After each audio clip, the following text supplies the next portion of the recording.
ವೇದಿಕೆ ಮೇಲೆ ಆಸೀನರಾಗಿರುವಂತಹ ಎಲ್ಲ ಸ್ನೇಹಿತರೆ, ಮಾಧ್ಯಮ ಮಿತ್ರರೇ, ಬಿಜಾಪುರದಲ್ಲಿ ಒಂದು ಸರ್ಕಾರಿ ವೈದ್ಯಕೀಯ ಕಾಲೇಜು ಬೇಕು ಅಂತ ಹೇಳಿ ಧರಣಿ ನಡೀತಾ ಇದೆ. ಸುಮಾರು ಒಂದು 3 ತಿಂಗಳನ್ನು ದಾಟಿದೆ. ಅದರ ಮೇಲೂ 5ನೇ ದಿನಕ್ಕೆ ಕಾಲಿಟ್ಟಿದೆ.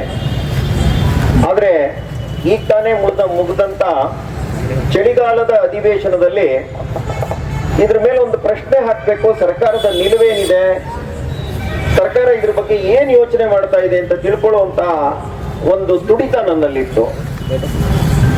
ಸಾಮಾನ್ಯವಾಗಿ ಜನ ಹಗಲು ರಾತ್ರಿ ಧರಣಿ ಮಾಡ್ತಾ ಇದ್ದಾರೆ ಅಂತ ಅಂದ್ರೆ ಒಂದು ಜೀವಂತ ಸರ್ಕಾರಕ್ಕೆ, ಮುಡಿತಾ ಇರುವಂತ ಸರ್ಕಾರಕ್ಕೆ, ನಾನು ಸಮಾಜವನ್ನ ನಿರ್ಮಾಣ ಮಾಡ್ತೀನಿ, ಜನರ ಕಷ್ಟವನ್ನ ಬಗೆಹರಿಸ್ತೀನಿ ಅನ್ನುವಂತ ಸರ್ಕಾರಕ್ಕೆ ಆದ್ಯತೆಯ ಕಳಕಳಿ ಇರಬೇಕು ಅಂತ ನಾನು ಹೇಳ್ತೀನಿ. ಮೊದಲು ಹೋಗ್ಬೇಕು, ಸಂಬಂಧಪಟ್ಟಂತವ್ರು ಮಾತನಾಡಿಸ್ಬೇಕು, ನಿಮ್ ಸಮಸ್ಯೆ ಏನು ಅನ್ನುವಂಥದ್ದನ್ನ ಕೇಳಬೇಕು, ಅದರ ಸಾಧಕ ಬಾಧಕಗಳನ್ನ ಯೋಚನೆ ಮಾಡಬೇಕು. ಇದನ್ನ ಪ್ರಾರಂಭಿಕ ಹಂತದಲ್ಲೇ ಮಾಡಬೇಕು. 80 ದಿನಗಳ ನಂತರ ಅಂದ್ರೆ ಏನು, ಇನ್ನೇನು ಚಳಿಗಾಲದ ಅಧಿವೇಶನ ಪ್ರಾರಂಭ ಆಗತ್ತೆ.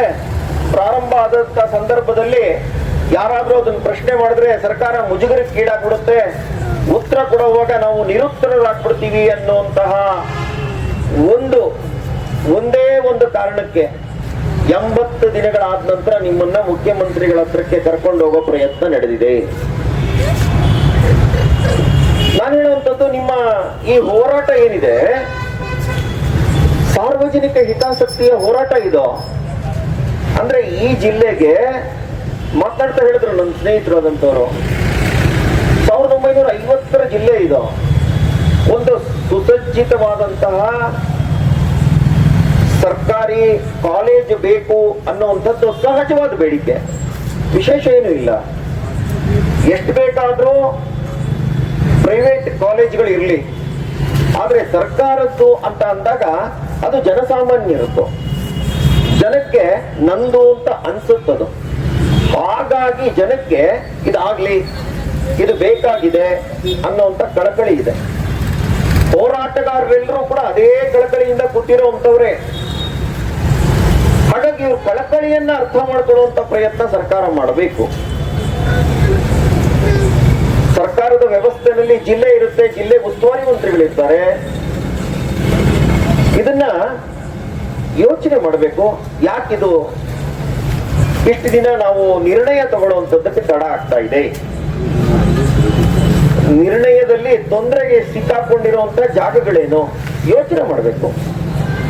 ಮತ್ತೆ ಇವ್ರನ್ನ ಕರೆದು ಕೂತ್ಕೊಂಡು ಮಾತನಾಡಿ ಮುಖ್ಯಮಂತ್ರಿಗಳ ಹತ್ರ ಕರ್ಕೊಂಡು ಹೋಗ್ತೀನಿ ಅನ್ನುವಂಥದ್ದು ಒಂದು ಒಳ್ಳೆ ಸಂಗತಿನೇ.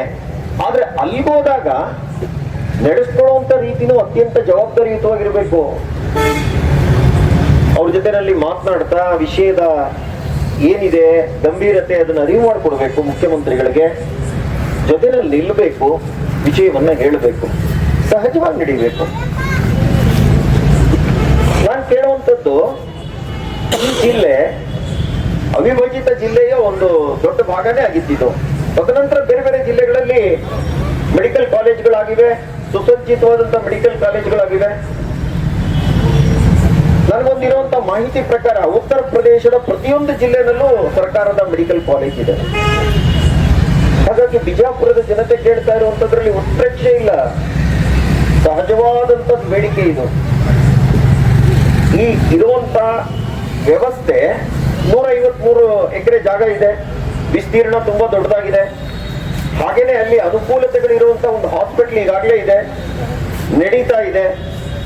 ಅಲ್ಲಿ ಎಲ್ಲ ರೀತಿಯ ಚಿಕಿತ್ಸೆಯನ್ನು ಕೊಡುವಂತಹ ವ್ಯವಸ್ಥೆ, ಹಾಗೇನೆ ವೈದ್ಯರು ಕೂಡ ಉತ್ಕೃಷ್ಟವಾದಂತಹ ಮಟ್ಟದವರಿದ್ದಾರೆ. ಇದೆಲ್ಲವನ್ನೂ ಉಪಯೋಗಿಸ್ಕೋಬೇಕಲ್ವ ಸರ್ಕಾರ. ಈಗ ಇಚ್ಛಾಶಕ್ತಿಯನ್ನ ತೋರಿಸುವಂತ ಸಮಯ. ಅಂದ್ರೆ ಸರ್ಕಾರಕ್ಕೆ ಇಚ್ಛಾಶಕ್ತಿ ಇದೆ ಅಂತಂದ್ರೆ ಹಣ ಎಷ್ಟು ಖರ್ಚಾಗುತ್ತೆ ಅನ್ನುವಂಥದ್ರ ಬಗ್ಗೆ ಚಿಂತೆ ಮಾಡುವಂತ ಗೋಜಿಲ್ಲ. 610 ಕೋಟಿ ಖರ್ಚಾಗುತ್ತೆ. 610 ಕೋಟಿ ಈ ಸರ್ಕಾರಕ್ಕೆ ತುಂಬಾ ದೊಡ್ಡ ಅಂತ ನನಗೇನು ಅನ್ಸಲ್ಲ.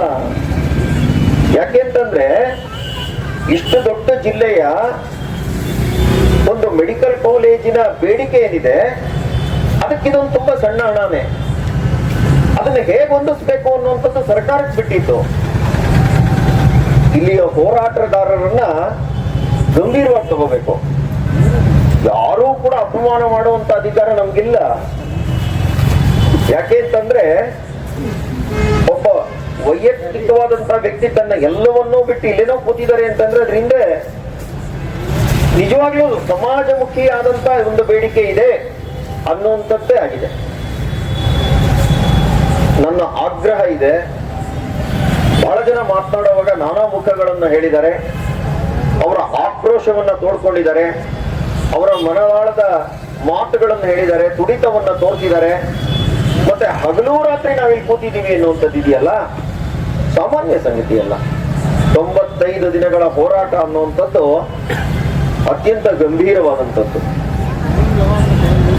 ಇದನ್ನ ಸರ್ಕಾರ ಈಗ ಚಳಿಗಾಲದ ಅಧಿವೇಶನ ಮುಗಿದಿದೆ, ಯೋಚನೆ ಮಾಡುವಂಥದ್ದಕ್ಕೆ ಅವಕಾಶ ಇದೆ. ಮತ್ತೊಮ್ಮೆ ನಾನು ವಿನಂತಿ ಮಾಡ್ತೀನಿ ಮಾನ್ಯ ಮುಖ್ಯಮಂತ್ರಿಗಳಲ್ಲಿ ಹಾಗೂ ಮಾನ್ಯ ಜಿಲ್ಲಾ ಸಚಿವರಲ್ಲಿ, ಗಂಭೀರತೆಯಿಂದ ಈ ಒಂದು ವಿಷಯವನ್ನ ತಗೊಳ್ರಿ. ಇಷ್ಟು ದಿನ ಬೇರೆ ಬೇರೆ ಕಾರಣಕ್ಕೆ ಬೇರೆ ಬೇರೆ ಹೇಳಿಕೆಯನ್ನು ಕೊಟ್ಟಿರಬಹುದು, ಸ್ವಲ್ಪ ನಿಮ್ಮ ಗಮನ ಬೇರೆ ಕಡೆಗೂ ಇರಬಹುದು. ಆದರೆ ಈಗ ಬೇರೆ ಎಲ್ಲವನ್ನೂ ಬದಿಗಿರಿಸಿ ಅವರ ಕಳಕಳಿಗಷ್ಟೇ ಗಮನ ಕೊಟ್ಟು ಸಾರ್ವಜನಿಕ ಹಿತಾಸಕ್ತಿಯ ದೃಷ್ಟಿಯಿಂದ ವಿಜಯಪುರ ಜಿಲ್ಲೆಯಲ್ಲಿ ಒಂದು ಮೆಡಿಕಲ್ ಕಾಲೇಜನ್ನ ತಂದೇ ತರ್ತೀವಿ ಅನ್ನುವಂತಹ ಪಣವನ್ನ ತೊಡ್ರಿ. ಆ ನಿಟ್ಟಿನಲ್ಲಿ ಕೆಲಸ ಮಾಡ್ರಿ. ನೀವು ಒಮ್ಮೆ ಆ ದಿಕ್ಕಿನಲ್ಲಿ ಕೆಲಸ ಮಾಡ್ತೀನಿ ಅಂದ್ರೆ ಜನ ಪಕ್ಷಾತೀತವಾಗಿ ನಿಮ್ಮ ಕೆಲಸವನ್ನ ಮೆಚ್ಚುಗೆ ವ್ಯಕ್ತಪಡಿಸ್ತಾರೆ, ಬೆಂಬಲಿಸ್ತಾರೆ. ಇದನ್ನ ನೀವು ಅರ್ಥ ಮಾಡ್ಕೋಬೇಕು. ಇಲ್ಲಿ ಯಾವುದೇ ರಾಜಕಾರಣ ಅಡಗಿಲ್ಲ. ಹಾಗಾಗಿ ವೇದಿಕೆ ಮೇಲೆ ಇರುವಂತವ್ರಿಗೂ ಅದಕ್ಕೆ ವೇದಿಕೆ ಮೇಲೆ ಇಲ್ಲದೆ ಇದಕ್ಕೆ ತಮ್ಮ ಬೆಂಬಲವನ್ನ ವ್ಯಕ್ತಪಡಿಸ್ತಾ ಇರುವಂತಹ ಸಾವಿರಾರು ಮಂದಿ ಇದ್ದಾರೆ. ಅವರೆಲ್ಲರ ಒಂದೇ ಒಂದು ಗುರಿ ಏನಪ್ಪಾ ಅಂದ್ರೆ ಇಲ್ಲೊಂದು ಸುಸಜ್ಜಿತ ಮೆಡಿಕಲ್ ಕಾಲೇಜ್ ಆಗಬೇಕು. ಅದಕ್ಕೆ ಗಮನ ಕೊಡಿ. ಈಗಲೂ ಕಾಲ ಮಿಂಚಿಲ್ಲ, ಸಮಯ ಪ್ರಶಸ್ತವಾಗಿದೆ. ನಿಮ್ಮ ಇಚ್ಛಾಶಕ್ತಿಯ ಅವಶ್ಯಕತೆ ಇದೆ. ನಿಮ್ಮ ಇಚ್ಛಾಶಕ್ತಿಯನ್ನ ಉಪಯೋಗಿಸಿ ಈ ವೇದಿಕೆ ಮೇಲೆ ಹೋರಾಟಕ್ಕೆ ಇಳಿದಿರುವಂತಹ ಪ್ರತಿಯೊಬ್ಬರನ್ನು ವಿಶ್ವಾಸಕ್ಕೆ ತಗೊಳ್ಳಿ. ಅವರ ಕಳಕಳಿಯನ್ನ ಅರ್ಥ ಮಾಡ್ಕೊಳ್ಳಿ. ಅದಕ್ಕೆ ಬೇಕಾದಂತಹ ಒಂದು ರೋಡ್ ಮ್ಯಾಪ್ ಅನ್ನ ಸಿದ್ಧ ಮಾಡ್ಕೊಳ್ಳಿ. ಸನ್ಮಾನ್ಯ ಮುಖ್ಯಮಂತ್ರಿಗಳನ್ನ ಭೇಟಿ ಮಾಡಿ ಮನವಿ ಇಟ್ಟು ಇದನ್ನ ನಾವು ಹೇಗೆ ಹೊಂದಿಸಬೇಕು ಹಣಕಾಸಿನ ವ್ಯವಸ್ಥೆಯನ್ನ ಅಂತ ಚಿಂತೆ ಮಾಡಿ ಇದನ್ನ ಆದ್ಯತೆಯ ಮೇರೆಗೆ ಮಾಡಿಕೊಡ್ಲೇಬೇಕು ಅನ್ನುವಂತ ಆಗ್ರಹವನ್ನ ಈ ಹೋರಾಟಗಾರರ ಪರವಾಗಿ ಈ ಹೋರಾಟದ ವೇದಿಕೆಯಿಂದ ನಾನು ಸನ್ಮಾನ್ಯ ಮುಖ್ಯಮಂತ್ರಿಗಳನ್ನ ಹಾಗೂ ಈ ಜಿಲ್ಲೆಯ ಉಸ್ತುವಾರಿ ಮಂತ್ರಿಗಳನ್ನ ಅತ್ಯಂತ ಕಳಕಳಿಯಿಂದ ಆಗ್ರಹಿಸ್ತಾ ಇದ್ದೇನೆ. ನಮಸ್ತೆ. ಅನ್ಯರ ಹೊಗಳುವ ಕೊಂಡಿಗಳೇನೆಂಬೆ ರಾಮನಾಥ. ಸರ್ಕಾರಿ ವೈದ್ಯಕೀಯ ಮಹಾವಿದ್ಯಾಲಯ ಸರ್ಕಾರದ ಅಧೀನದಲ್ಲೇ ಇರಬೇಕು, ಹೊರತಾಗಿ ಖಾಸಗಿ ಸಹಭಾಗಿತ್ವದಲ್ಲಿ ಕೊಡಬಾರದು ಅಂತಕ್ಕಂಥ ವಿಚಾರವನ್ನು ಇಟ್ಟುಕೊಂಡು ಕಳೆದ 94ನೇ ದಿವಸ ಹೊತ್ತು ನಮ್ಮ ಧರಣಿ. ಈ ಒಂದು ಧರಣಿಗೆ ವಿಧಾನ ಪರಿಷತ್ ಸದಸ್ಯರಾಗಿರ್ತಕ್ಕಂಥ ಸನ್ಮಾನ್ಯ ಶ್ರೀ ಕೇಶವ್ ಪ್ರಸಾದ್ ಅವರು ಆಗಮಿಸಿದ್ದಾರೆ. ಪ್ರಥಮದಲ್ಲಿ ಅವರಿಗೆ ನಾನು ಅನಂತ ಕೋಟಿ ಶರಣಾರ್ಥಿಗಳನ್ನು ನಾನು ಹೇಳ್ತಾ ಇದ್ದೇನೆ. ಅದ್ರ ಜೊತೆಗೆ ಎಲ್ಲ ಬಿಜೆಪಿ ವಿಜಯಗೌಡರು ಸೇರಿದಂತೆ ಎಲ್ಲ ಮುಖಂಡರಿಗೂ ಕೂಡ, ನಮ್ಮ ಹೋರಾಟ ಸಮಿತಿಯ ಎಲ್ಲ ಪದಾಧಿಕಾರಿಗಳು ಕೂಡ ನನ್ನ ಅನಂತ ಕೋಟಿ ಶರಣಾರ್ಥಿಗಳು. ಕಳೆದ 95 ದಿವಸದಿಂದ ನಾವು ಸರ್ಕಾರಿ ವೈದ್ಯಕೀಯ ಮಹಾವಿದ್ಯಾಲಯ ಸರ್ಕಾರದ ವತಿಯಿಂದಲೇ ನಡೆಸಬೇಕು, ಯಾವುದೇ ಕಾರಣಕ್ಕೂ ಬಂಡವಾಳಶಾಹಿಗಳ ಒಂದು ಕಪಿಮುಷ್ಟಿಯಲ್ಲಿ ಕೊಡಬಾರದು. ಒಂದು ವೇಳೆ ಖಾಸಗಿಯವರಿಗೆ ಕೊಟ್ಟರೆ ಬಡ ಮಕ್ಕಳಿಗೆ, ಇವತ್ತು ರೋಗಿಗಳಿಗೆ ತೊಂದರೆ ಆಗ್ತದೆ. ಆ ಕಾರಣಕ್ಕೆ ಬೇಡ ತಿಳ್ಕೊಂಡು ನಾವು ಹಗಲು ರಾತ್ರಿ ಅನ್ನೋದೇ ಇವತ್ತು ಕೊರೆಯುವಂತ ಚಳಿಯಲ್ಲಿ ರಕ್ತ ಹೆಪ್ಪುಗಡ್ತದ್ರಿ. ರಾತ್ರಿ 2 ಗಂಟೆ ಇಲ್ಲ 3 ಗಂಟೆ ಬಂದು ನೋಡ್ಲಿ. ಇವತ್ತು ಉಸ್ತುವಾರಿ ಸಚಿವರು ಸ್ವಲ್ಪ ಬಂದು ಪ್ರಯೋಗ ಮಾಡ್ಲಿಲ್ಲ. ಏನದ ಪರಿಸ್ಥಿತಿ ಹೋರಾಟಗಾರ ಒಂದು ಇಲ್ಲೆಲ್ಲ 60-70 ವರ್ಷ ಮೇಲ್ಪಟ್ಟವ್ರು ಇಲ್ಲದಾರ. 3 ಗಂಟೆಕ ಬಡಪು ಉಗ್ದ ಆಗ್ತದ, ಐಸ್ ನೀರು ಉಗ್ದ ಆಗ್ತದ, ಅಂತವ್ರಲ್ಲಿ ಬಿದ್ದಿದ್ದೆವು. ಇತ್ತಿದ್ದು ಕಬರಿಲ್ಲ ಒಬ್ಬ ಉಸ್ತುವಾರಿ ಸಚಿವರಿಗೆ. ಏನ್ ನಮ್ಮನ್ನ ಸಾಯ್ ಬಿಡಬೇಕು ವಿಚಾರ ನಿಮ್ಗೆ ಅದ ಹೆಂಗ? ಯಾಕೆ ಸರ್ ಹೆಟ್ಟಿ ಇದು? ಅರೆ ಒಬ್ಬ ಸಚಿವರಾಗಿ ಜಿಲ್ಲೆಯ ಒಂದು ಭವಿಷ್ಯಕ್ಕೋಸ್ಕರ ಜನರು ತಮ್ಮ ಪ್ರಾಣವನ್ನೇ ಒತ್ತಿ ಇಟ್ಟು ಹೋರಾಟಕ್ಕೆ ಕೂತಾರಂದ್ರ ಎಷ್ಟ್ರ ಕೆಲಸ ಇದು?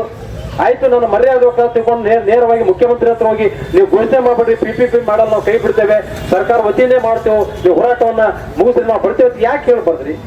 ಏನ್ ಮನಸ್ಸಿಲ್ಲ ನಿಮಗ? ಯಾಕೆ ಈ ದುಷ್ಟ ಗುಣ ನಿಮ್ಮ ಹತ್ರ ಸೇರ್ಯದ? ಅದನ್ನ ಬಿಟ್ಟು ಮಾತಾಡೋ ಹೋರಾಟದ ದಾರಿ ತಪ್ಸಾಕ ಏನೆಲ್ಲಾ ಮಾತಾಡ್ತೀರಿ? ಕನಿಷ್ಠ ಪ್ರಶ್ನೆ ಬೇಕು. ಇಲ್ಲಿ ಕೂತಂತವ್ರು ಯಾರು ಅಂತೇಳಿ. ಇಲ್ಲಿ 2-3 ಡಿಗ್ರಿ ಓದೋರದ ಪೋಸ್ಟ್ ಗ್ರಾಜುಯೇಟ್ ಅದಾರ. ಇಲ್ಲಿ ಸುಮ್ಮನೆ ಹುಡುಗಾಟಿ ಗೊತ್ತಿಲ್ಲ ನಾವ್ ಯಾರು. ಇಲ್ಲಿ ವಿಜಯಪುರ ಜಿಲ್ಲೆ ಇದು ಹಿಂದುಳಿದತಕ್ಕಂಥದ್ದು, ಬಸವಣ್ಣನವರ ನಾಡು. ಇದು ಸಂಪೂರ್ಣ ಅಭಿವೃದ್ಧಿ ಆಗ್ಬೇಕಾಗ್ಯದ. ಮೊದಲು ಶೈಕ್ಷಣಿಕವಾಗಿ ಅಭಿವೃದ್ಧಿ ಆಗ್ಬೇಕಾಗ್ಯದ. ಮತ್ತೆ ಇಷ್ಟೆಲ್ಲಾ ವ್ಯವಸ್ಥೆ ನಮ್ಮಲ್ಲಿ ಸರ್ಕಾರಿ ಆಸ್ಪತ್ರೆ ಆವರಣದಲ್ಲಿ 153 ಎಕರೆ ಜಾಗ ಇದೆ, ಟ್ರಾಮಾ ಸೆಂಟರ್ ಇದೆ, MRI ಸ್ಕ್ಯಾನ್ ಇದೆ, CT ಸ್ಕ್ಯಾನ್ ಇದೆ, ತಾಯಿ ಮಕ್ಕಳ ಆಸ್ಪತ್ರೆ ಇದೆ. ಮತ್ತು ಇತ್ತೀಚೆಗೆ 53 ಕೋಟಿ ರೂಪಾಯಿ ಬಿಡುಗಡೆ ಮಾಡಿದ್ರು ಸೂಪರ್ ಸ್ಪೆಷಾಲಿಟಿ ಹಾಸ್ಪಿಟಲ್. ಮತ್ತೆ ಇಷ್ಟೆಲ್ಲ ಇದ್ರೂ ಕೂಡ ನಿಮ್ಗ ಖಾಸಗಿ ಸಭಾಗಿತ್ತಲ್ಲಿ ಮಾಡ್ತೇವೆ. ಯಾರ ಹಿತಕ್ಕೋಸ್ಕರ ಮಾಡಕತ್ತೀರಿ? ಇದಕ್ಕೆ ಯಾರು ಹಿನ್ನೆಲೆ ಅದಾರ? ಅದೆಲ್ಲ ಇಡೀ ವಿಜಯಪುರ ಜಿಲ್ಲೆಗೂ ಗೊತ್ತದ, ರಾಜ್ಯಕ್ಕೂ ಗೊತ್ತದ. ಇದಕ್ಕೆ ಯಾರು ಹಿನ್ನೆಲೆ ಆಟ ಆಡ್ಸಕತ್ತಾರ ಅಂತೇಳಿ. ಇದು ವಿಜಯಪುರ ಜಿಲ್ಲೆಯ ಒಂದು ಗೌರವದ ಪ್ರಶ್ನೆ ಅದ. ನಿಮಗ ಮಾನ ಮರ್ಯಾದೆ ಹರಾಜ ಮಾಡೋದನ್ನ ಬಿಡುವುದಿಲ್ಲ. ಸುಮ್ಮನೆ ಹುಚ್ಚು ಸಹಕಾರಿ ತೆರಿ ಕೆಟ್ಟೋತರ ಮಾತಾಡಿದ್ರೆ ನಾವು ಕೇಳಂಗಿಲ್ಲ. ನಾವು ಈಗೆಲ್ಲ ಲೈನ್ ಬರೆದಿದ್ದೇವೆ. ಇಲ್ಲಿ ಪ್ರಾಣ ಬಿಟ್ಟೆವು ಆದ್ರೆ ಸರ್ಕಾರಿ ವೈದ್ಯಕೀಯ ಕಾಲೇಜ ಬಿಡಿಯುವ ತಿಳ್ಕೊಂಡು ನಿಮ್ಮ ತರ ಹುಡುಗುತ್ತೆ ನಾಲಿಗೆ ನಮ್ದು ಯಾಡಿಲ್ಲ. ಏನು ಘೋಷಣೆ ಮಾಡಿದೆ ಅದು ಮಾಡೇ ತೋರಿಸ್ತೇವೆ ನಾವು. ಇದು ಶತಸಿದ್ಧ ಇದು. ಯಾಕಂದ್ರೆ ಈ ಸರ್ಕಾರ ಏನಾಗ್ಯದ ಅಂತಂದ್ರೆ ಚರ್ಮ ದಪ್ಪ ಆಗ್ಯದ, ನಾವು ವಿಜುಗೌಡ್ರು ಹೇಳ್ದಂಗ. ಮತ್ತೆ ಇದೇನು ಇದ್ದಂತ ಸರ್ಕಾರದಲ್ಲಿ ವಿಷಕಾರಿ ಸರ್ಕಾರ, ವಿಷ ತುಂಬಿದಾರೆ ಇಲ್ಲೆಲ್ಲ. ಕಾಂಗ್ರೆಸ್ ಕಸ ಗೊತ್ತ, ನಿಮ್ ಕಾಂಗ್ರೆಸ್ ಕಸ ರೈತರದವ್ರಿಗೆ ಗೊತ್ತಿರ್ತಾವ, ಹೊಲ ಕಳೆ ತೆಗೆದವರು. ಆ ಕಾಂಗ್ರೆಸ್ ಕಸದಕ್ಕಿಂತಲೂ ವಿಷಕಾರಿ ಇದು ಪಕ್ಷ. ಇದು ಮೊದಲು ಇವೆಲ್ಲ ನಿರ್ನಾಮ ಆಗ್ಬೇಕಾಗ್ಯದ. ಯಾರ ಸಲುವಾಗಿ ನಿಮ್ ಅಧಿಕಾರ ಕೊಟ್ಟಿದ್ದಾರೆ? ಮಾತನಾಡ್ಬೇಕಾದ್ರೆ 10 ಸಲ ವಿಚಾರ ಮಾಡಿ ಮಾತನಾಡ್ಬೇಕು. ಇವ್ರು ಎದ್ರ ಸಲ ಕೂತಾರ? ಏನ್ ಸ್ವಂತ ಮನಸ್ಸಿನಲ್ಲಿ ಕೂತಿದ್ದೇವ ನಾವು? ಏನ್ ಮನೆಗೆ ತಂದು ಕೊಡೋಣ ಅಂತವ ಕಾಲೇಜು? ಅದೇ ವಿಜಯಪುರ ಜಿಲ್ಲೆ ಬಡ ಮಕ್ಕಳು, ಇವತ್ತು ರೈತರ ಮಕ್ಕಳಿದ್ದಾರೆ, ಕೂಲಿ ಕಾರ್ಮಿಕ ಮಕ್ಕಳು ಇರ್ತಾರೆ, ವಿದ್ಯಾವಂತರು ಇವತ್ತು ವೈದ್ಯಕೀಯ ಶಿಕ್ಷಣ ಕಲಿಬೇಕಂತಕ್ಕಂಥ ಹಂಬಲಿದ್ದಾಗ ನೀವು PPP ಮಾದರಿಯಲ್ಲಿ ಮಾಡಕೊಂಡ್ರೆ ಕೋಟಿ ದುಡ್ಡು ಕಳ್ಸಕ್ಕಾಗತ್ತೆ ಅವ್ರಿಗೆ, ಮಕ್ಕಳಿಗೆ. ಇದರಿಂದ ವಂಚಿತರಾಗ್ತಾವ, ಆತ್ಮಹತ್ಯೆ ಮಾಡ್ಕೋತಾರೆ. ಶಿಕ್ಷಣದಿಂದ ವಂಚಿತರಾಗ್ತಕ್ಕಂಥ ಮಾನಸಿಕ ಮಾಡ್ಕೊಂಡು ಆತ್ಮಹತ್ಯೆ ದಾರಿ ಹಿಡಿಯುವಂತದ್ದು ಪ್ರಜ್ಞಾವಂತ ವಿದ್ಯಾವಂತ ವಿದ್ಯಾರ್ಥಿಗಳು ಆ ಮಾರ್ಗ ಹಿಡಿಬೇಕಾಗ್ತದೆ. ಇಷ್ಟೆಲ್ಲ ಪ್ರಜ್ಞೆ ನಿಮಗಿಲ್ಲ. ನಿಮಗ ಯಾಕ್ರಿ ಇಷ್ಟೆಲ್ಲ ನೀವು ಮಾತಾಡ್ತಾರೆ ರಹಸ್ಯವಾಗಿ? ಇವತ್ತೆಲ್ಲ ಇವತ್ತು ಪತ್ರಿಕಾಗೋಷ್ಠಿ ಮಾಡಿದ್ರಿ ಮಾನ್ಯ ಉಸ್ತುವಾರಿ ಸಚಿವರೇ. ಇಲ್ಲ ಹೋರಾಟಗಾರ ಹಾಗೆ ಮಾತಾಡ್ತಾರೆ, ಹೀಗೆ ಮಾತಾಡ್ತಾರ ಅಂತೇಳಿ ನಮಗ ಅವಮಾನ ಮಾಡಿದ್ದು ಏನೋ ಒಂದು ಜನ ನಮಗೇನ್ ಮನಸ್ಸಿಗೆ ಬಂದ ಮಾತಾಡಿ ನಡೀತೈತಿ. ಮುಖ್ಯಮಂತ್ರಿ ಕರ್ಕೊಂಡು ಹೋದ್ರಿ, ನೀವೇ ಹೇಳಿದ್ರಿ ಕರ್ಕೊಂಡು ಹೋದ್ರಿ, ಬರ್ರಿ ಅಂತ ತಿಳ್ಕೊಂಡು ನಿಮ್ಮನ್ನ ನಂಬಿಕೆಯಿಂದ ಬಹಳ ಖುಷಿ ಪಟ್ಟೆವು. ಈಗಾದ್ರೂ ಇವ್ರು ಹೆಚ್ಚುಕೊಂಡಾರ, ಕರ್ಕೊಂಡೆ ನಮ್ಮನ್ನ ಏನೋ ಆದೇಶ ಮಾಡಿಸ್ತಾರ ತಿಳ್ಕೊಂಡು ಬಹಳ ಒಂದು ಆಶೆ ಭಾವನೆ ಇಟ್ಟು ಬೆಂಗಳೂರಿಗೆ ಬಂದೆವು. 70-80 ಸಾವಿರ ರೂಪಾಯಿ ಖರ್ಚು ಮಾಡಿ ಎಲ್ಲ ಬಡವರು ನಾವು. ಅದು 85 ದಿವಸಕ್ಕೆ ಕರ್ಕೊಂಡು ಹೋದ್ರಿ. ಆಯ್ತು, ಕರ್ಕೊಂಡು ಹೋಗಿರಿ. ಅಲ್ಲಿ ಕನಿಷ್ಠ ಕೂತು ಮಾತಾಡಿಸುವಂತ ಸೌಜನ್ಯ ಸಹಿತ ಬರ್ಲಿಲ್ಲ ನಿಮ್ಮ ಹತ್ರ. ಯಾರೋ ಒಂದು ಪಾಕಿಸ್ತಾನದಿಂದ ಬಂದಾರ ತರ ಟ್ರೀಟ್ ಮಾಡಿದ್ರು ನಮ್ಮನ್ನ. ಇವರು ಬಂದಾರ್ರಿ, ಇವ್ರಿಗೆ PP ಬೇಡತ್ರಿ, ಅವ್ರ ದಂಡಿ ಕೂತಾರತ್ರಿ. ಏನು ತಮ್ಮ ಸಂಬಂಧ ಏನೋ ಲೆಕ್ಕಕ್ಕೆ ನೀವು ಮಾತಾಡ್ತಂದ್ರ ನೀವ್ಯಾಕ್ರಿ ಸಚಿವರಾಗ್ಬೇಕು? ಏನ್ ಅವಶ್ಯಕತೆ ಅದ? ಬಿಟ್ಟಿ ಓಟ ಜನರಿಂದ. ಇದಕ್ಕೋಸ್ಕರ ನೀವು ಅಧಿಕಾರ ಕೊಟ್ಟಿದಾರ ಜನ. ಅರ್ಥ ಮಾಡ್ಕೋಬೇಕ್ರಿ. ಜನರು ನಮ್ಮ ನಂಬಿ ಇವತ್ತು ಮತ ಕೊಟ್ಟಾರಂದ್ರೆ ಜಿಲ್ಲೆಯಲ್ಲಿ ಏನ್ ಆಗುಗಳದಾವು, ಏನ್ ಬೇಡಿಕೆ ಅದ ಅದನ್ನ ಇತ್ಯರ್ಥ ಮಾಡಿದ್ರೆ ನಿರಂತರ ನಿಮ್ಗೆ ಅಧಿಕಾರ ಕೊಡ್ತಾರೆ ಜನ. ನಾವ್ಯಾರು MLA ಆಗಂಗಿಲ್ಲ. MLAಗಳವರು ಬೇಸ್ಗೊಳಕ್ಕೆ ಆಗ್ಬೇಕು. ನಾವೆಲ್ಲ ತೊಡೆ ಬೇದೇವು ನಿಮ್ಗೆ ಮಾನಸಿಕ. ನೀವೆಲ್ಲ ಅಡ್ಮಿಟ್ ಆಗ್ಬೇಕು ಮಾನಸಿಕ ಮಾಡ್ಕೊಂಡು. ಹಂಗ ಬೇದೇವು ನೀವು ಮಾತಾಡ್ದ ಒಂದು ಪ್ರತಿಯಾಗಿ. ಈ ಮನೆ ಹೇಳಿದ್ರಿಲ್ಲ, ಇಲ್ಲ ಅವರು ಕೈಯಾಗ ಆದೇಶ ಪ್ರತಿ ಕೊಟ್ಟಾಗೆ ಹೇಳ್ತೇವೆ ಅಂತ ಹೇಳ್ಯಾರ. ಅದು ಸಾಧ್ಯ ಇಲ್ಲ. ಯಾಕೆ ಸಾಧ್ಯ ಇಲ್ರಿ? ರಾತ್ರಿ 12 ಗಂಟೆಗೆ ದೇಶದ ಮಂದಿ ನಿದ್ದ ಪಗಾರ ಹೆಚ್ಚಿಗೆ ಮಾಡ್ಕೋತೀರಿ. ಕೇಳಾರ್ದೆ ಯಾರಿಗೆ ಕೇಳಾರ್ದೆ? ಓಟ್ ಹಾಕದವ್ರನ್ನ ಜನರು ಕೇಳಾರ್ದೆ. ಮತ್ತೆ ಇದೇ ಯಾಕೆ ಆಗಂಗಿಲ್ಲ? ಹೋಗಿ ಮುಖ್ಯಮಂತ್ರಿ ಕೂಡ್ರಿ, ಇದು ನನ್ನ ಮರ್ಯಾದೆ ಪ್ರಶ್ನೆ ಅದ, ನನ್ನ ಮರ್ಯಾದೆ ಹೊಟ್ಟದ. ಕೂಡಲೇ ಅದನ್ನ ಸರ್ಕಾರಿ ವೈದ್ಯಕೀಯ ಮಾಡಿದ್ರೆ ಸರ್ಕಾರನೇ ಮಾಡ್ತಿದ್ರು. ಆದೇಶ ಮಾಡ್ರಿ, PPP ಕೈ ಬಿಡುತ್ತೆ ಹೇಳ್ಬೇಕು. ಮಾಡ್ರಿ, ಇದನ್ನ ರಾಜೀನಾಮೆ ಕೊಡ್ತೇವೆ ಹೇಳ್ರಿ. ತಾಕತ್ತಿತ್ತು ಅಂದ್ರೆ ರಾಜೀನಾಮೆ ಕೊಟ್ಟು ಮಾಡಿ ಹೋಗ್ರಿ. ಏನ್ ಅವಶ್ಯಕತೆ ಅದ? ಇದೇ ನೀವು ಹಠವಾದಿ ಮುಂದುವರಿಸಿದ್ದೆ ಆದ್ರೆ ಮಾಧ್ಯಮಗಳಲ್ಲಿ ಹೋರಾಟದ ದಿಕ್ಕನ್ನು ತಪ್ಪಿಸುವಂತ ಕೆಲಸ ಮಾಡಿದ್ರೆ ಮುಂದಿನ ಚುನಾವಣೆ 2 ವರ್ಷ ಬರ್ತದ, ಎಲ್ಲಾ ಕಡೆ ಬಿಡ್ತೇವೆ. ನಾವು ರಾಜಕೀಯ ಮಾಡಂಗಿಲ್ಲ. ನಿಜವಾಗಿ ಹೋರಾಟಗಾರರು ನಿಮ್ಮ ಸಲುವಾಗಿ ನಾವು ಬಬಲೇಶ್ವರ ಮತಕ್ಷೇತ್ರಕ್ಕ ಲಗ್ಗೆ ಇಡಬೇಕಾಗ್ತದೆ. ಲಗ್ಗೆ ಮನೆಗೆ ತಿರುಗ್ತೇವೆ ನಾವು. ನೀವು ಮಾಡ್ತಕ್ಕಂತ ಏನು ಜನ ವಿರೋಧಿ ನೀತಿ, ಜನರಿಗೆ ಯಾವ ರೀತಿ ಕುತ್ತಿಗೆ ಕೊಯ್ಯಾಕತ್ತೀರಿ, ಚೂರಿ ಹಾಕಾಕತ್ತೀರಿ, ಮನೆ ಮನೆಗೆ ತೆರಳಿ ನಿಮ್ಮ ಮತಕ್ಷೇತ್ರದ ಶಾಸಕರು ಈ ರೀತಿ ಮಾಡಿ ನಾವು ಕುತ್ತಿಗೆ ಕೊಯ್ಯಾಕತ್ತೀರಿ ವಿಜಯಪುರ ಜಿಲ್ಲೆ ಜನರಿಗೆ. ಮುಂದಿನ ದಿನ ಬರ್ತಕ್ಕಂಥ ಚುನಾವಣೆಯಲ್ಲಿ ಒಂದು ಮತ ಬೀಳಬಾರ್ದು, ಖಾಲಿ ಡಬ್ಬಿ ಹೋಗ್ಬೇಕು ನಿಮ್ಮದು. ಆ ತರ ಮಾಡ್ಲಿಲ್ಲ ಅಂತಂದ್ರೆ ನಾವು ಪ್ರಾಣನೇ ಬಿಡ್ತೇವೆ. ಅದು ಗಟ್ಟಿದೇವ ತಿಳಿದು ಈಗ ಎಚ್ಚೆತ್ತುಕೊಂಡು ಮಾನ್ಯ ಜಿಲ್ಲಾ ಉಸ್ತುವಾರಿ ಸಚಿವರೇ ಮಾಡಿದಂತ ಪ್ರಮಾಣಿಗೆ ನಾವೇನು ಕ್ಷಮ ಕೇಳ ಅನ್ನಂಗಿಲ್ಲ. ನೀವು ದೊಡ್ಡವರು, ಯಾಕಂದ್ರೆ ನಮ್ಮಿಂದ ನೀವು ಆಯ್ಕೆಗಿರಿ, ದೊಡ್ಡ ಸ್ಥಾನದಾಗಿದ್ರೆ ಆ ಸ್ಥಾನಕ್ಕೆ ನಾವು ಬೆಲೆ ಕೊಡ್ತೇವೆ. ಮಂತ್ರಿ ಅಪ್ಪ ಅಂದ್ರೆ ನೀವು ರಾಜರು, ಮುಖ್ಯಮಂತ್ರಿ ರಾಜ್ಯದ ದೊರೆ. ನೀವು ನಿಮ್ಮ ಸ್ಥಾನಕ್ಕೆ ಗೌರವ ಇಟ್ಟುಕೊಂಡು ಹೋರಾಟದ ಬಗ್ಗೆ ಹಗುರವಾಗಿ ಮಾತನಾಡದೆ ಒಂದು ಗೌರವಯುತವಾಗಿ ಬಂದು ಇಲ್ಲಿ ಹೇಳಿ ಒಂದು ಹಂತಕ್ಕೆ ತರುವಂತ ಕೆಲಸ ಮಾಡ್ಬೇಕು. ಇವನ ಅವೇಳಕಾರಿ ಮಾತನಾಡೋದು, ಯಾರೋ ತಂದು ಇವರು ಕೂಡಿಸ್ಯಾರ ಪ್ರಚೋದನಕಾರಿ ಹೋರಾಟಗಾರರು, ಇವ್ರು ನಿಜವಾದ ಹೋರಾಟಗಾರರಲ್ಲ, ನಕಲಿ ಹೋರಾಟಗಾರರು. ಮತ್ತು ಪೇಮೆಂಟ್ ಗಿರಾಕಿ ಸಾಯಂಕಾಲ 5 ಗಂಟೆಗೆ ಹೋಗ್ತೀವಿ ನಾವು. ಸುಮ್ಮನೆ ಆಧಾರ ಇಲ್ಲದೆ ನೋಡ್ರಿ, ಎವಿಡೆನ್ಸ್ ತೋರಿಸಿ ನೋಡೋಣ. ಡಿಫಾಮೇಷನ್ ಕೇಸ್ ಹಾಕ್ತೇವೆ ನಾಳೆ, ಒಟ್ಟಿಗೆ ಬಿಡಲ್ಲ ನಾವು ಇಲ್ಲಿ. ನಿಮ್ಮ ಮಾನಸ್ತ ಮಕ್ಕಳತ್ತೆ ಮಾಡ್ತೇವೆ ಸಾಬೀತುಪಡಿಸ್ಲಿಕ್ಕೆ ಅಂದವ್. ಏನ್ ಹುಡುಗಾಟಿಗೆ ಎತ್ತಿಕೊಂಡಿರಿ? ಇವತ್ತು 34 ವರ್ಷ ಹೋರಾಟ ಮಾಡಿದ್ರ ಮೋಡಕ ಸೈಕಲ್ ಮೋಟ್ರ್ ತಿರುಗಾಡ್ತೇವೆ. ಬಹುತೇಕ ಎಲ್ಲ ಹೋರಾಟಗಾರ ಸೆಕೆಂಡ್ ಹ್ಯಾಂಡ್ ಸೈಕಲ್ ಮೋಟ್ರ್, ಅದು ರೈತರ ಕಡೆ ಭಿಕ್ಷೆ ತಗೊಂಡಿಂದ ತಿರುಗಾಡಕ ಅಷ್ಟು ಕನಿಷ್ಠ ಪ್ರಜ್ಞೆ ಇಲ್ಲ ನಿಮಗೆ. ಮಾತನಾಡ್ಬೇಕಾದ್ರ ನಮ್ಮ ಹಿನ್ನೆಲೆ ಅರ್ಥಕೊಂಡು ಮಾತನಾಡ್ಬೇಕು. ಅದು ನೀವೇನು ಮಾತಾಡ್ತಿರಲ್ಲ, ಇದು ನಿಮ್ಮ ರೂಢಿ ಅದ. ನಿಮ್ ಹಿನ್ನೆಲೆ ಇದ್ದವ್ರು ಏನ್ ಇದನ್ನ ಮಾಡ್ತಿರ್ಬೇಕು, ಚಮಚಗಿರಿ. ನಾವು ಮಾಡಂಗಿಲ್ಲ. ನಮಗೂ ನಾಲಿಗೆ ಶುದ್ಧ ಅದಾವ. ನಾವು ನಮ್ಮ ಒಂದು ಕುಟುಂಬದ ಒಂದು ವ್ಯವಸ್ಥೆ ಒಳಗ ನಾವು ಗೌರವಯುತವಾಗಿ ಬಾಳದಂತವ್ರು ನಾವು ಅಂತ ಬಿಟ್ಟು ಅದನ್ನ ಮನಸ್ಸಿಗೆ ಬಂದಾಗ ಮಾತನಾಡಿ ಅವ್ರು ದುಡ್ಡು ಕೊಟ್ರು, ಇವ್ರು ದುಡ್ಡು ಕೊಟ್ರು, ಇದೆಲ್ಲ ಯಾಕ್ರಿ? ಇದು ನಿಮಗೆ ಚಟ ಬಿದ್ದು ಅದನ್ನೆಲ್ಲ ಬಿಡ್ರಿ. ಏನು ಮುಖ್ಯಮಂತ್ರಿ 9ನೇ ತಾರೀಕಿಗೆ ಬರ್ತಾರ, ಅದನ್ನ ಇಲ್ಲಿ ವೇದಿಕೆ ಕರ್ಕೊಂಡ್ಬರೋ ವ್ಯವಸ್ಥೆ ಮಾಡ್ತಿರೋ ಗೊತ್ತಿಲ್ಲ. ಒಟ್ಟಾರೆ ಇದನ್ನು ಸರ್ಕಾರಿ ವೈದ್ಯಕೀಯ ಮಹಾವಿದ್ಯಾಲಯ ಸರ್ಕಾರ ವತಿಯಿಂದ ನಡೆಸ್ತದೆ, ನೀವು ಘೋಷಣೆ ಮಾಡಿಸ್ಬೇಕು. ಮತ್ತೆ ಇಲ್ಲದೆ ಇದ್ರ 26ನೇ ತಾರೀಕಿಗೆ ಮೊನ್ನೆ ನಾವು ಘೋಷಣೆ ಮಾಡಿದೆವು. 26ನೇ ತಾರೀಕಿಗೆ ಜಿಲ್ಲಾ ಉಸ್ತುವಾರಿ ಸಚಿವರ ಮನೆ ಮುಂದೆ ನಾವು ಧರಣಿ ಕೊಡ್ತೇವೆ ಅಂತ ಹೇಳಿದ್ದೇವೆ. ಅವತ್ತು ಸಾಚಾರ ಶಿವಾನಂದ ಪಾಟೀಲ್ ಮನೆ ಮುಂದೆ ಕೂಡ್ತೇವೆ ಧರಣಿ. ಅದ್ರ ಬಗ್ಗೆ ನಮ್ಮ ಫೋನ್ ಬಂತು ಬಹಳ ಕಡೆಯಿಂದ. ಶಿವಾನಂದ ಪಾಟೀಲ್ ಮನೆ ಮುಂದೆ ಯಾಕೆ ಕೊಡಂಗಿಲ್ಲ ನೀವು? MP ಪಾಟೀಲ್ ಮುಂದೆ ಅಷ್ಟೇ ಹೇಳಿರೋದು. ನಾವ್ ಹೇಳಿದೆವು ನೋಡ್ರಿ, ಏಕಕಾಲಕ್ಕೆ 2 ಕಡೆ ಕೊಡೋದು ಕಷ್ಟ ಆಕೈತಿ. ಅಲ್ಲಿಷ್ಟು ಜನ ಕೊಡ್ಬೇಕು, ಇಲ್ಲಿಷ್ಟು ಜನ ಕೊಡ್ಬೇಕು, ತೊಂದರೆ ಆಗಬಾರ್ದಂತಕ್ಕಂಥ ದೃಷ್ಟಿಯಿಂದ ಜಿಲ್ಲಾ ಉಸ್ತುವಾರಿ ಸಚಿವರೊಬ್ಬ ಡಿಸ್ಟ್ರಿಕ್ಟ್ ಇನ್ಚಾರ್ಜ್ ಮಿನಿಸ್ಟರ್ ಅದರ ಅವ್ರ ಮನೆ ಮುಂದೆ ಪ್ರಥಮ ಕೂತು ಮರುದಿವಸ ನಾವು ಶಿವಾನಂದ ಪಾಟೀಲ್ ಮನೆ ಮುಂದೆ ಕೂಡ್ಬೇಕಂತ ವಿಚಾರದಿಂದ ಹೇಳಿದೆ. ಹೊರತಾಗಿ ಶಿವಾನಂದ ಪಾಟೀಲ್ರಿಗೆ ನಾವು ಯಾವತ್ತು MLA ಮಂತ್ರಿ ಯಾರಿಗೆ ಮುಲಾಜೆ ಇಲ್ಲ. ನಾವು ಯಾವ್ದು ಕಬ್ಬು ಚಾ ಕುಡಿಯೋದ್ರೆ ಯಾರು ಮುಲಾಜ್ ನಮ್ಗೆ ಏನ್ ತಗೊಂಡು ನಮ್ಗೆ ಕೊಟ್ಟು ನಡೆಸ್ತಾರ ಮನೆಗೆ? ನಾವು ತಗೊಂಡು ನಮ್ಮ ಮಾಡಿ ತುಂಬ್ತದ, ಯಾವ್ದು ನಮ್ಗೆ ಹಚ್ಚಿಕೆ ಇಲ್ಲ. ಅದಕ್ಕೆ ಮಾತನಾಡ್ತೇವೆ ನಾವು. ಸಾಧ್ಯ 26ನೇ ತಾರೀಕಿಗೆ ನಾವು ಮತ್ತೆ ವರ್ಕಿಂಗ್ ಕಮಿಟಿ ಸಭೆ ಸೇರಿ ಜನರನ್ನು ನೋಡ್ಕೊಂಡು ಅರ್ಧ ಭಾಗ ಜನ ಶಿವಾನಂದ ಪಾಟೀಲ್ ಮನೆ ಮುಂದೆ ಕೊಡ್ತೇವೆ, ಅರ್ಧ ಜನ ಉಸ್ತುವಾರಿ ಸಚಿವರ ಮನೆ ಮುಂದೆ ಕೊಡ್ತೇವೆ. ಅದು ಆ ನಂತರ ನಗರ ಶಾಸಕರ ಮನೆ ಮುಂದೆ ಕೂಡ ಕೊಡ್ತೇವೆ ನಾವು. ನಂತರದಲ್ಲಿ ಎಲ್ಲೆಲ್ಲಿ MLAಗಳದಾರಲ್ಲ ಅವ್ರ ಮನೆ ಮುಂದೆ ಕೂಡ ಕೊಡ್ತೇವೆ. ಮತ್ತು ಮುಂದಿನ ದಾರಿ ಬೇರೆ ಹಿಡಿತದ ಹೋರಾಟ. ನಾವು ಇಲ್ಲಿವರೆಗೂ ಕೂಡ ಕಾನೂನನ್ನ ಕೈ ತಗೊಳ್ಳದೇನೆ ಕಾನೂನನ್ನ ಗೌರವಿಸಿ ಹೋರಾಟ ಮಾಡ್ಕೊತ ಬಂದಿದ್ದೇವೆ. ಮುಂದಾದ್ರೂ ಕೂಡ ನಾವು ಕಾನೂನು ಚೌಕಟ್ಟಲ್ಲಿ ಹೋರಾಟ ಮಾಡ್ತೇವೆ, ಕಾನೂನನ್ನ ಕೈ ತಗೊಳ್ಳೋದಿಲ್ಲ ನಾವು. ಮುಂದೆ ಬಿಜಾಪುರ ಬಂದ್ ಕರೆ ಕೊಡ್ತೇವೆ, ಕತ್ತಿ ಚಳವಳಿ ಮಾಡ್ತೇವೆ. ಸರ್ಕಾರ ಅಂದ್ರೆ ಕತ್ತಿ ಸಮಾನ, ಇದು ಕತ್ತಿ ಚಳವಳಿ ಮಾಡ್ತೇವೆ. ಬೇರೆ ಬೇರೆ ಚಳವಳಿ ಮಾಡಿ ಸರ್ವಿ ಉಪ ಸತ್ಯಾಗ್ರಹ, ಕೊನೆಯದಾಗಿ ಆಮರಣ ಉಪ ಸತ್ಯಾಗ್ರಹ ಮಾಡ್ತೇವೆ. ಪ್ರಾಣ ಹೋದ್ರೂ ಪರವಾಗಿಲ್ಲ. ಈಗಾಗಲೇ ಘೋಷಣೆ ಮಾಡಿದ್ದೇವೆ, ವಿಜಯಪುರ ಜಿಲ್ಲೆಗೆ ಸರ್ಕಾರಿ ವೈದ್ಯಕೀಯ ಮಹಾವಿದ್ಯಾಲಯ ಸರ್ಕಾರಕ್ಕೆ ಆರ್ಡರ್ ತಗೊಂಡು ಹೋಗ್ಬೇಕಿಲ್ಲ, ಹೊರತಾಗಿ ಹಾಗೆ ಹೋಗೋದಿಲ್ಲ. ಹೋದ್ರೆ ನಮ್ಮ ಹೆಣ ಹೋಗ್ಬೇಕಂತಕ್ಕಂಥ ತೀರ್ಮಾನ ತಗೊಂಡಿದೆ. ಅದು ಮಾಡೇ ಮಾಡ್ತಕ್ಕಂಥ ಮಾತನ್ನ ಈ ಸಂದರ್ಭದಲ್ಲಿ ನನಗೆ ಹೇಳಿ ಇಲ್ಲಿ ಮಾತಾಡಲಿಕ್ಕೆ ಅವಕಾಶ ಕೊಟ್ಟಂತ ತಮ್ಮೆಲ್ಲರಿಗೂ ಕೂಡ ಅಂತ ಕೊಟ್ಟು ಶರಣ. ಇವತ್ತು ಬಿಜಾಪುರದಲ್ಲಿ ಸತತ 95 ದಿನಗಳಿಂದ ಸರ್ಕಾರಿ ವೈದ್ಯ ಕಾಲೇಜು ಬೇಕು ಅಂತಕ್ಕಂಥ ವಿಷಯ ಇಟ್ಟುಕೊಂಡು ಬಿಜಾಪುರದ ಬಹಳಷ್ಟು ವಿಚಾರವಾದಿಗಳು ತಮ್ಮ ವೈಯಕ್ತಿಕ ಜೀವನವನ್ನು ತ್ಯಾಗ ಮಾಡಿ ಮನೆಯೆಲ್ಲ ಮಠವನ್ನು ಬಿಟ್ಟುಕೊಂಡು ಬಿಜಾಪುರ ಜಿಲ್ಲೆಯ ಬಡವರಿಗೆ ಒಳ್ಳೆಯದಾಗಲಿ ಅಂತಕ್ಕಂಥ ವಿಚಾರ ಇಟ್ಟುಕೊಂಡು ಹೋರಾಟ ಕೊಡ್ತಾರೆ. ಇದರಲ್ಲಿ ಕೂಡ ನಿಜವಾಗೂ ನಮಗೂ ನಾಚಿಕೆ ಆಗತ್ತ ಮಾತಾಡಕ್ಕೆ. ನಾವು ಬಿಜಾಪುರ ಯಾಕೆ ಹುಟ್ಟಿದಪ್ಪ ಅಂತ ಆಗತ್ತ ಜಿಲ್ಲೆದಾಗ. ಇಂಥ ಮಂತ್ರಿಗಳದಾರ, ಇಂಥ ಶಾಸಕರದಾರ ಅಂದ್ರೆ ಬಿಜಾಪುರದಾಗ ನಾ ಯಾಕೆ ಹುಟ್ಟಿ ಅಂತಕ್ಕಂಥ ಭಾವನೆ ಇಡೀ ವಿಜಯಪುರ ಜಿಲ್ಲೆಯ ಜನರಲ್ಲಿ ಬರಾಕತೈತಿ. ಇವತ್ತು ಬಹಳ ನೋವಿನ ಸಂಗತಿ. ಯಾಕಂದ್ರೆ ಇವತ್ತು ಮಾನ್ಯ ಬಿಜಾಪುರದ ಉಸ್ತುವಾರಿ ಮಂತ್ರಿಗಳು MB ಪಾಟೀಲ್ರು ಪತ್ರಕರ್ತರ ಪ್ರಶ್ನೆಗೆ ಇವತ್ತು ಕೇಳಿದಾಗ ಅವರಲ್ಲಿ ಸ್ವಲ್ಪ ಗಂಭೀರತೆ ಇರಲಿಲ್ಲ. ಎಷ್ಟು ಈಸಿಯಾಗಿ ಮಾತಾಡ್ತಿದ್ರ ಅಂದ್ರ, ಇಲ್ಲ ನಾನು ಕರ್ಕೊಂಡು ಹೋಗಿದ್ದೆ, CM ಭೇಟಿ ಮಾಡ್ತೀನಿ,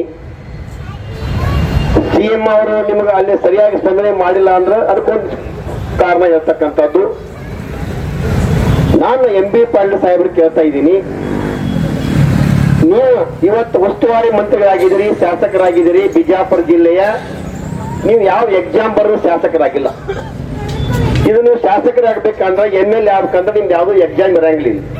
ಜನರ ಕೊಟ್ಟಂತ ಮತದಾನ, ಬಡವರು ಕೊಟ್ಟಂತ ಮತದಾನ ಫಲವಾಗಿ ನೀವು ಉಸ್ತುವಾರಿ ಮಂತ್ರಿ ಆಗಿರಿ. ಬಿಜಾಪುರ ಜಿಲ್ಲೆಯ ಜನರ ಆಶೀರ್ವಾದದಿಂದ ಮಂತ್ರಿ ಆಗಿರ್ತಕ್ಕಂಥದ್ದು ನಿಮ್ ತಲೆ ಒಳಗೆ ಬಂದ್ರೆ ಇಟ್ಟು ಕೆಲಸ ಕೇಳ್ತಕ್ಕಂಥದ್ದು ನಿಮ್ ತಲೆಗೆ ಬರಾಕತ್ತಿಲ್ಲ. ಬಹಳ ನೋವಿನ ಸಂಖ್ಯೆ. ಅದಕ್ಕಿನ ಉಸ್ತುವಾರಿ ಮಂತ್ರಿಗಳಿಗೆ ಹೇಳ್ತಾ ಇದ್ದೀನಿ, ನಾಳೆ KDP ಮೀಟಿಂಗ್ ಅದ. KDP ಮೀಟಿಂಗ್ನೇ ಕ್ಲಿಯರ್ ಮಾಡ್ರಿ. ಇಲ್ಲ ನಮ್ಗೆ ಅವರ ಹೋರಾಟಗಾರ ಲೆಟರ್ದಾಗ ಬರೆದು ಕೊಡತಾರ ಅಂತಕ್ಕಂಥ ಮಾತು ಕೇಳ್ತೀರಿ. ಲೆಟರ್ ಕೊಟ್ರೆ ಏನಕ್ಕೆ ಮುಖ್ಯಮಂತ್ರಿ ಒಂದು ಅಂದ್ರೆ ಅವಾಗ ಅನಿಸ್ತೈತಿ ಬಿಜಾಪುರ ಜಿಲ್ಲೆಗೆ ಉಸ್ತುವಾರಿ ಮಂತ್ರಿಗಳು ಮತ್ತು ಮುಖ್ಯಮಂತ್ರಿಗಳು PPP ಕಾಲೇಜ್ ಮಾಡೋದಂತ ನಂಬಿಕೆ ನಮಗೆ ಬರಲಿ. ನಮಗೆ ಸರ್ಕಾರ ಮೇಲೆ ನಂಬಿಕೆ ಇದೆ, ಮುಖ್ಯಮಂತ್ರಿ ಮೇಲೆ ಉಸ್ತುವಾರಿ ಮೇಲೆ ನಂಬಿಕೆ ಹೋಗ್ಬಿಡುತ್ತೆ. ನಮ್ಗೆ ಆ ನಂಬಿಕೆ ನಂಬೇಕಾಗೈತಿ ಇವತ್ತು. ಅದಕ್ಕೆ ನಿಮಗೆ ನಾನು ಮನವಿ ಅದ, ನಾಳೆ KDP ಒಳಗೆ ನೀವು ಉತ್ತರ ಕೊಡ್ಬೇಕು. ಒಂದು ಇಲ್ಲ ಅಂದ್ರ 9ನೇ ತಾರೀಕಿಗೆ ನೀವೇನೊಂದು ಮಾತು ಹೇಳಿ ಪತ್ರಿಕಾ ಪ್ರೆಸ್ನವ್ರಿಗೆ, ನಾ ಮತ್ತೊಂದು ಕರ್ಕೊಂಡು ಹೋಗ್ತೇನೆ ಅಂತ. ಈ ಮತ್ತೆ ಕರ್ಕೊಂಡು ಹೋಗ್ಬೇಡಿ. ಒಂದ್ ಮಾಡಿದ ಅನುಭವ ಸಾಕಾಗಿತ್ತು ನಮ್ಗೆ, ನೋಡ್ಯಾರ ಪಾಪ. ಯಾಕಂದ್ರೆ 9 ತಾರೀಕಿಗೆ ಇಲ್ಲಿ ಮುಖ್ಯಮಂತ್ರಿ ಬರಕತ್ತಾರಲ್ಲ, ಆ ಮುಖ್ಯಮಂತ್ರಿಗಳನ್ನ ನೀವು ಕರ್ಕೊಂಬರ್ರಿ ವೇದಿಕೆಗೆ. ಅವ್ರಿಗೆ ನೀವು ಇಲ್ಲಿ ನಾವ್ ಏನ್ ನಮ್ಮೊಳಗೆ ನಮ್ಮವ್ರ ಗತಿ ಆಗ್ರಿ, ಬಿಜಾಪುರದವ್ರಾಗ್ರಿ. ಇವತ್ತು ನೀವು ಉಸ್ತುವಾರಿ ಮಂತ್ರಿ ಎಲ್ಲ ನಾವು ಇವತ್ತು ಭಾರತೀಯ ಜನತಾ ಪಕ್ಷ ಬಾಳ ಪದಾಧಿಕಾರಿ ಬಂದೀವಿ. ನಮ್ಮ ಹೆಗಲ ಮೇಲೆ ಸಾಲಿಲ್ಲ. ನಮ್ಮ ಪಕ್ಷಕ್ಕೆ ಯಾವ್ದು ಲಾಭ ಬೇಕಾಗಿಲ್ಲ. ಲಾಭ ನೀವು ತಗೋರಿ. ನಿಮ್ ಶಾಲ ಹಾಕೊಂಬರಿ, ಕಾಂಗ್ರೆಸ್ ಶಾಲ ಹಾಕೊಂಡ್ರಿ ನಾಳೆ. ಆದ್ರೆ ಈ ಜನರಿಗೆ ಉತ್ತರ ಕೊಡ್ರಿ. 9 ತಾರೀಕು CM ಬಂದಾಗ ಇಲ್ಲಿ ಉತ್ತರ ಕೊಡ್ಬೇಕು. ಇಲ್ಲ ಅಂದ್ರ MB ಪಾಟೀಲ್ ನಾ ಉಸ್ತುವಾರಿ ಮಂತ್ರಿಗಳು ಹೇಳ್ತೀನಿ, ಇದು ನೀವು ಬಿಜಾಪುರದವ್ರು ಹಾಕಿ, ನೀವು ಮಂತ್ರಿ ಬಿಡ್ರಿ. ಇವತ್ತು ನೀವು MLA ಮಂತ್ರಿ ಮರೆತು ಬಿಡ್ರಿ. ಅವನಿಗೆ ಬಿಜಾಪುರದ ಒಬ್ಬ ನಾಗರಿಕರಾಗಿ ನೀವು 9ನೇ ತಾರೀಕು ಮುಖ್ಯಮಂತ್ರಿಗಳು ಬರಬೇಕು. ಅವ್ರಿಗೆ ಇಲ್ಲಿ ಕೂತಂತ ಹೋರಾಟಗಾರಿಗೆ ನಾನು ಸರ್ಕಾರಿ ವೈದ್ಯ ಕಾಲೇಜು ಮಾಡತಕ್ಕಂತ ಸ್ಪಷ್ಟ ಹೇಳಿಕೆ ಕೊಟ್ರೆ ಇವ್ರ ಸ್ಟ್ರೈಕ್ ಬಂದು ಮುಗಿಸ್ಬೇಕು. ಇಲ್ಲ ಅಂದ್ರ ಇವತ್ತು ಅವ್ರ ಮುಖ್ಯಮಂತ್ರಿ ಕೊಟ್ಟಿರೋದು ಬಿಡ್ರಿ. ಅವ್ರ ಬೇರೆ ಜಿಲ್ಲಾದವ್ರ, ನೀವು ಬಿಜಾಪುರ ಜಿಲ್ಲಾದ ನಾಗರಿಕರಿದ್ದೀರಿ. ನೀವು 9ನೇ ತಾರೀಕಿಗೆ ಮುಖ್ಯಮಂತ್ರಿ ಬಂದು ಇಲ್ಲಿ ಇವ್ರಿಗೆ ನಾನು ಸರ್ಕಾರಿ ವೈದ್ಯ ಕಾಲೇಜ್ ಮಾಡೇ ಮಾಡ್ತೀನಿ ಅಂತಕ್ಕಂತ ಸ್ಪಷ್ಟ ಮಾತು ಕೊಟ್ಟು ಇವ್ರು ಎಬ್ಬಿಸಿ ಬಿಜಾಪುರ ಜಿಲ್ಲೆ ಮಾನ ಉಳಿಸ್ಬೇಕಾಗೈತಿ. ನೀವು ಇದು ಕೂತದ್ದು ಇವ್ರಿಗೆ ನಿಮ್ಮ ಮಾನ ಇಡೀ ಬಿಜಾಪುರ ಜಿಲ್ಲೆಯ ಮಾನ ಹೋಗತೈತಿ ಇವತ್ತು ದೇಶಾದ್ಯಂತ. ಏನ್ರಿ ಇದು ಬಿಜಾಪುರ ಸತ್ತಾರ ರಾಜಕಾರಣ ಆಗೈತಿ ವಾತಾವರಣ. ಅದಕ್ಕೆ ನೀವು 9 ತಾರೀಕಿಗೆ ಮುಖ್ಯಮಂತ್ರಿಗಳು ಬಂದು ಮಾತು ಕೊಟ್ಟು ಈ ಹೋರಾಟವನ್ನು ಮುಗಿಸೇ ಹೋದ್ರ ನೀವು 10ನೇ ತಾರೀಕಿಂದ ವೇದಿಕೆ ಮೇಲೆ ಬಂದು ಸ್ಟ್ರೈಕ್ ಕೊಂಡಿರ್ಬೇಕು. ಇಡೀ ಭಾರತೀಯ ಜನತಾ ಪಕ್ಷ ನಾವು ಬಂದು ಕೊಡಿಸ್ತೇವೆ, ನೀವೊಬ್ರು ಬಂದು ಕೊಡಲೇಬೇಕು ಅಂತಕ್ಕಂಥ ಒತ್ತಾಯವನ್ನು ಕೂಡ ನಮ್ಮ ಉಸ್ತುವಾರಿ ಮಂತ್ರಿಗಳಿಗೆ ಮಾಡ್ತೀವಿ. ನಾ ಯಾವ ರಾಜಕೀಯ ಆಸೆಗೆ ಮಾತಾಡಿದ್ದಿಲ್ಲ, ಒಂದು ಮನಸ್ಸಿನ ನೋವಿಗಾಗಿ ನಾ ಮಾತಾಡ್ತಕ್ಕಂಥ ಮಾತನ್ನು ಸ್ಪಷ್ಟ ಮಾಡಿ ಇದಕ್ಕೆ ನೀವು ಬೇಗನೆ ಇದು ನಿಮ್ಗೆ ಉಸ್ತುವಾರಿ ಮಂತ್ರಿಗಳಿದ್ದೀರಿ ಸರ್. ನೀವು ಒಬ್ರು ಪ್ರಭಾವಿ ನಾಯಕರು ತಿಳ್ಕೊಟ್ಟಿಗೆ ಹೇಳ್ತೀರಿ ಜಿಲ್ಲಾದಾಗೆಲ್ಲ. ಮತ್ ಪ್ರಭಾವಿ ನಾಯಕರು ಯಾಕೆ ನೀವು ಬಿಜಾಪುರದಲ್ಲಿ 9ನೇ ತಾರೀಕ ಮುಖ್ಯಮಂತ್ರಿ ಕರ್ಕೊಂಡು ಬಂದು ವೇದಿಕೆಗೆ ಬರದೇ ಹೋದ್ರ ನೀವು ಕಾಂಗ್ರೆಸ್ಸಿನ ಪ್ರಭಾವಿ ನಾಯಕನಲ್ಲ, ನೀವೊಬ್ರು ಸಾಮಾನ್ಯ ಶಾಸಕ ಅಂತಕ್ಕಂಥ ಬಿರುದು ನಾನೇ ಕೊಡ್ತೀನಿ. ಇಷ್ಟು ಮಾತೇ ನಾನು ಮುಗಿಸ್ತೇನೆ. ಇನ್ನಷ್ಟು ಸುದ್ದಿಗಾಗಿ ನಮ್ಮ News 11 ಕರ್ನಾಟಕ ಚಾನೆಲ್ಗೆ ಲೈಕ್ ಮಾಡಿ, ಶೇರ್ ಮಾಡಿ, ಸಬ್ಸ್ಕ್ರೈಬ್ ಮಾಡಿ.